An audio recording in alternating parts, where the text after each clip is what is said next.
સમગ્ર ગુજરાતના બીએલઓ કર્મચારીઓ ખૂબ ખંતપૂર્વક અને નિષ્ઠાપૂર્વક આ બીએલઓની કામગીરી બજાવી રહ્યા છે. એમને માનસિક તણાવ અનુભવે એ પ્રકારનું વાતાવરણ ઊભું થયું છે, જેના કારણે ખેડા જિલ્લામાં 2 દિવસ પહેલાં બનેલી ઘટનામાં એક બીએલઓ શિક્ષકના પરિવારજને આક્ષેપ પણ મૂક્યો છે કે એમના પરિવારજન આ બીએલઓની કામગીરીના કારણે વધારે પડતા તાણ અનુભવવાના કારણે એમનું મૃત્યુ થયું છે. સાથે સાથે આજે સવારે ગુજરાત રાજ્યના ગીર સોમનાથ જિલ્લાના કોડીનાર તાલુકામાં બીએલઓ શિક્ષક તરીકે કામ કરતા અરવિંદભાઈ વાઢેર શિક્ષકને બીએલઓની કામગીરીમાં વધારે પડતું તણાવ હોવાના કારણે અધિકારીઓ દ્વારા એમની ઉપર તણાવપૂર્વક ભારપૂર્વક દબાણ કરવાના કારણે એમને સુસાઇડ કર્યું છે અને સુસાઇડ નોટમાં એમને સ્પષ્ટપણે ઉલ્લેખ પણ કર્યો છે. તો આ પ્રકારે જે ગુજરાતમાં વાતાવરણ ઊભું થયું છે એ વાતાવરણને તાત્કાલિક રીતે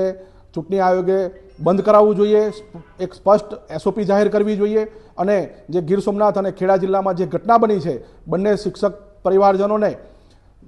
1 કરોડની રાશિ સહાયની પણ અખિલ ભારતીય રાષ્ટ્રીય શૈક્ષિક મહાસંઘ માંગ કરે છે. અને સાથે સાથે આ જે ઘટનાઓ બની છે એની SITની રચના કરી અને એની તપાસ થાય અને જે અધિકારીઓ દ્વારા આ પ્રકારે દબાણ ઊભું કરવામાં આવ્યું છે એ દબાણની તપાસ થાય અને એમની પર યોગ્ય પગલાં ભરવાની પણ માંગ કરે છે.